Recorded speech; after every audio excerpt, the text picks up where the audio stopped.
புதுவையில் போலி மருந்து தொழிற்சாலையை கண்டித்து காரைக்காலில் போராளிகள் குழு சார்பில் 200க்கும் மேற்பட்டோர் கண்டன பேரணியில் ஈடுபட்டனர். புதுவையில் போலி மருந்து தொழிற்சாலை விவகாரம் வெளிச்சத்துக்கு வந்து மாநிலம் முழுவதும் அதிர்வை ஏற்படுத்திய நிலையில் அதற்கு எதிராக காரைக்காலில் கண்டன பேரணி நடத்தினர்.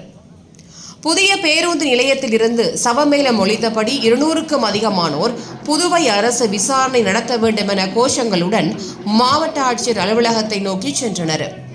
போலி மருந்து தொழிற்சாலையை கண்டித்ததோடு புதுவை முதல்வரின் மௌனம் குறித்து போராட்டக்காரர்கள் கடும் எதிர்ப்பை வெளியிட்டனர்.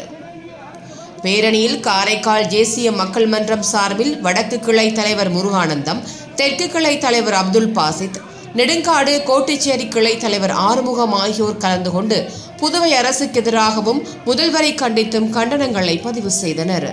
இங்கே உள்ள புதுச்சேரியில் உள்ள 33 சட்டமன்ற உறுப்பினர் எங்கே சென்றார்கள்?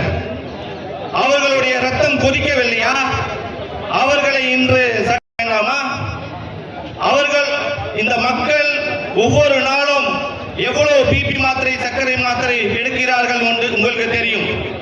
முக்கியமாக சொல்ல போனால் இந்த போலி மருந்து விவகாரத்தை முதலில் எங்களுடைய எழுச்சி நாயகன் ஜோஸ் சார்லஸ் மார்டின் அவர்கள் வெளியே கொண்டு வந்து இன்று 6வது கட்டமாக இன்னைக்கு காரைக்கால் போராளிகள் குழு செய்து கொண்டிருக்கும் ஏற்பாட்டில் நடந்து கொண்டிருக்கும் இந்த ஆர்ப்பாட்டத்திலும் கலந்து கொண்டு இங்கே எங்களுடைய கண்டன உரிமை பதிவு செய்து கொண்டிருக்கிறோம்.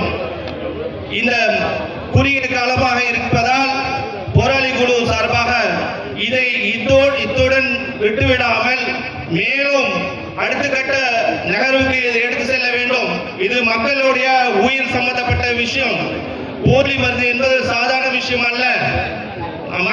அதாவது இறைவன் உடம்பு சரியில்லைனா இறைவன் வேண்டிக் கொண்டு அடுத்தது செல்லக்கூடிய இடம் மருந்து கடை. அந்த மருந்து கடையில் சரியான மாத்திரைகள் விற்கவில்லை என்றால் மக்களுடைய நிலைமை என்ன ஆகுகிறது?